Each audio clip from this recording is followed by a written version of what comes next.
So, when we think about the decision to migrate, either as an individual, as part of a family decision, sort of an assumption that there's somebody waiting for you when you get there, is there a distinction between the way the young men and the young women think about this? Is it an easier decision for one or the other?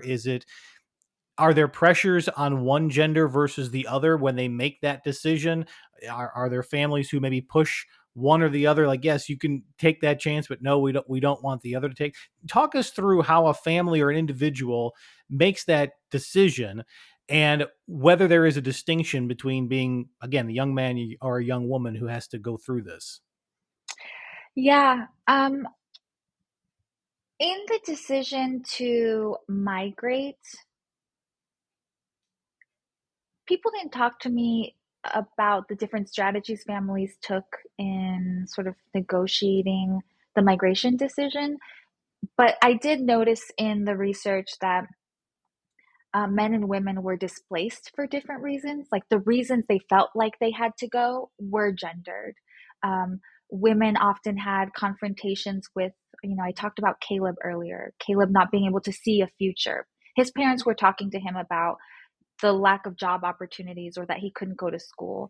I have another case of a young woman whose pseudonym is escaping me. I can only remember her real name right now, so I won't say it. But she talked to me about how in her family, she realized that there was no opportunity to form new family, right? She was thinking again in terms of the private social context. She saw that her family couldn't afford groceries. She saw that her siblings were hungry. Her mom was always crying. So her reason for not seeing a future was in the household context and in the sense of her not being able to see how family life would proceed if she didn't migrate. Um, and likewise, when I talk to indigenous men, they would say things like they couldn't go to school in for an extended period of time, but indigenous women didn't go to school and to begin with, right? Like school was not something that they felt that they were excluded from because men are given the priority in terms of the scarce resources that families are negotiating for youth's futures. Um, so when young people then thought about, because I asked all of my interviewees, like, what did you think life in the US was going to be like? And then when they gave me the answer, well, what is it actually like? You know?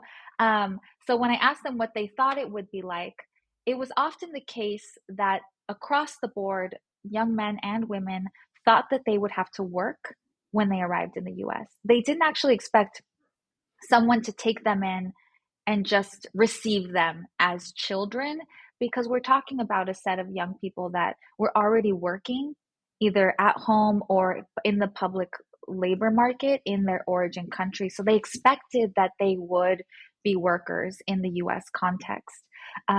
Young men whose long settled relative, I call them in the book long settled relatives, but if a young man was received by a long settled relative that was also a man, there was an expectation that he would be materially and emotionally independent.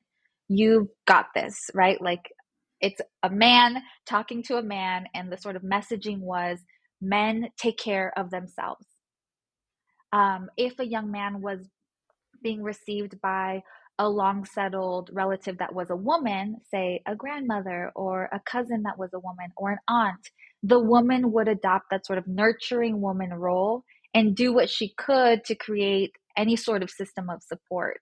But because women, again, are disadvantaged in the labor market, they didn't often have extra money lying around where they could support the kid fully and let him go to school.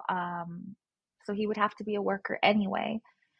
For women, it's sort of similar but different in that when a young woman was received by a long settled relative that was a woman, they made efforts to receive this vulnerable, emotionally dependent woman, right? Sort of these ideologies of what men and women are capable of doing positioned women, young unaccompanied girls, in a way where they had advantage initially, right? In that they were more well received than young men.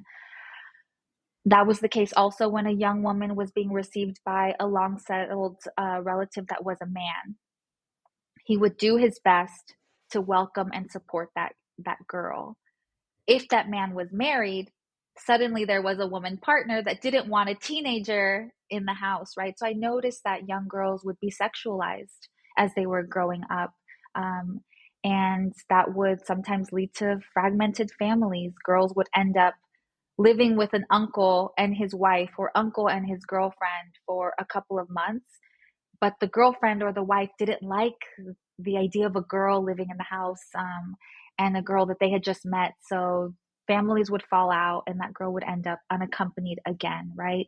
Um, so so dynamics like that play out where you there's an assumption that immigrant families, that Latino immigrant families in the US are just welcoming, right? This idea that family networks see kids and we just take them in and we support them. But the structural realities are that long settled families are often undocumented themselves, are living in poverty.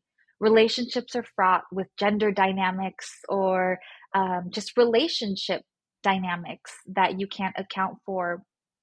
So it isn't always the case that just because an aunt or uncle or cousin is living in the US, you're going to be received by them.